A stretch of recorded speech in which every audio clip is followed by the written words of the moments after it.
آپ صلی اللہ علیہ وآلہ وسلم نے فرمایا، تین شخص کہیں باہر جا رہے تھے کہ اچانک بارش ہونے لگی۔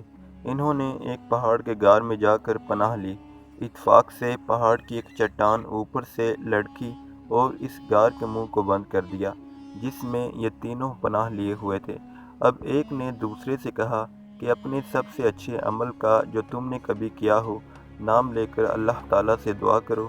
اس پر ان میں سے ایک نے یہ دعا کی، اے اللہ، میرے ماں باپ بہت ہی بوڑھے تھے، میں باہر لے جا کر اپنے مویشی چراتا تھا، پھر جب شام کو واپس آتا تو ان کا دودھ نکالتا اور برتن میں پہلے اپنے والدین کو پیش کرتا، جب میرے والدین پی چکتے تو پھر بچوں کو اور اپنی بیوی کو پلاتا۔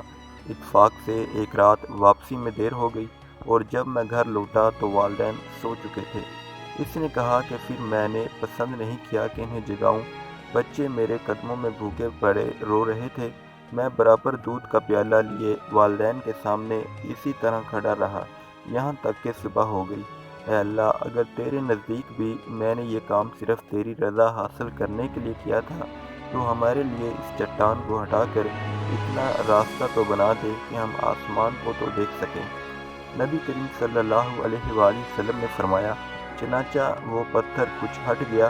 دوسرے شخص نے دعا کی، اے اللہ، تو خوب جانتا ہے کہ مجھے اپنے چچا کی ایک لڑکی سے اتنی زیادہ محبت تھی جتنی ایک مرد کو کسی عورت سے ہو سکتی ہے۔ اس لڑکی نے کہا، تم مجھ سے اپنی خواہش اس وقت تک پوری نہیں کر سکتے جب تک مجھے 100 اشرفی نہ دے دو۔ میں نے ان کے حاصل کرنے کی کوشش کی اور آخر اتنی اشرفی جمع کر لی۔ پھر جب میں اس کی دونوں رانوں کے درمیان بیٹھا تو وہ بولی، اللہ سے ڈر اور مہر کو ناجائز طریقے پر نہ توڑ۔ اس پر میں کھڑا ہو گیا اور میں نے اسے چھوڑ دیا۔ اب اگر تیرے نزدیک بھی میں نے یہ عمل تیری ہی رضا کے لیے کیا تھا تو ہمارے لیے نکلنے کا راستہ بنا دے۔ نبی کریم صلی اللہ علیہ وآلہ وسلم نے فرمایا، چنانچہ وہ پتھر 2/3 ہٹ گیا۔ تیسرے شخص نے دعا کی، اے اللہ، تو جانتا ہے کہ میں نے ایک مزدور سے ایک فرق جوار پر کام کرایا تھا۔ جب میں نے اس کی مزدوری اسے دے دی تو اس نے لینے سے انکار کر دیا۔ میں نے اس جوار کو لے کر بو دیا۔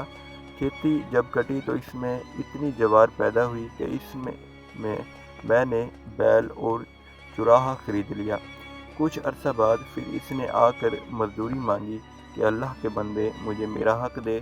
میں نے کہا کہ اس بیل اور اس کے چراہے کے پاس جاؤ کہ یہ تمہارے ہی ملک ہیں۔ اس نے کہا کہ مجھ سے مذاق کرتے ہو؟ میں نے کہا، میں مذاق نہیں کرتا، واقعی یہ تمہارے ہی ہیں۔ تو اللہ، اگر تیرے نزدیک یہ کام میں نے صرف تیری رضا حاصل کرنے کے لیے کیا تھا تو یہاں ہمارے لیے اس چٹان کو ہٹا کر راستہ بنا دے۔ چنانچہ وہ غار پورا کھل گیا اور وہ تینوں شخص باہر آ گئے۔ صحیح بخاری 2215۔